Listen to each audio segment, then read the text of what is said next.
আজকে আমরা একটি ভয়ানক পরিত্যক্ত বাড়ি এক্সপ্লোর করতে যাচ্ছি, যেখানে কিনা অনেক ভূত বা আত্মার দেখা পাওয়া যায়। এখানে অনেকের সাথে ভৌতিক বা আত্মার দেখা হয়েছে, ভৌতিক ঘটনা ঘটেছে। তো আমরা এখানে অনেকক্ষণ দেখলাম, ঘুরলাম, ফিরলাম, কিন্তু কোনো ভূতের দেখা পেলাম না।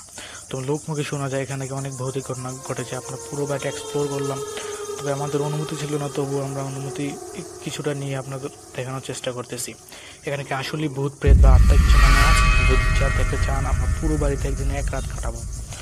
আসলেই আমরা কোনো ভূতের দেখা পাইনি, তবে আমাদের সাথে কিছু অদ্ভুত ঘটনা ঘটেছে। যেমন ভয়ানক কিছু পাখি ডাক, কী পাখি বলতে পারবো না, অদ্ভুত কিছু উদ্ভট গন্ধ পেয়েছি আমরা।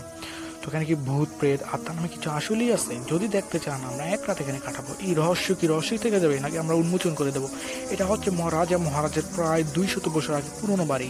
তো এটা ব্রিটিশরা বানিয়েছে না কেরা বানিয়েছে তা এখনও জানা যায়নি। এখানে কেন গুপ্তধন পাওয়া যায়, তো আমরা সঠিক বলতে পারবো না, কিন্তু গুপ্তধন নাকি অন্য কিছু আছে। যদি দেখতে চান, আমরা পুরো বাড়িটা একদিন, পুরো রাতে একদিন এক্সপ্লেইন করবো। আমাদের এত সাহস হচ্ছিল না যে ভিতরে রুমে ঢুকবো আমরা।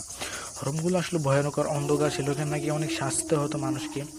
পাশেই আমরা একটি ফাঁসির মঞ্চ দেখতে পেয়েছিলাম, ওইটা নাকি ভিডিও করে কোনো অনুমতি নেই, তো আমরা দেখাতে পারলাম না আপনাকে।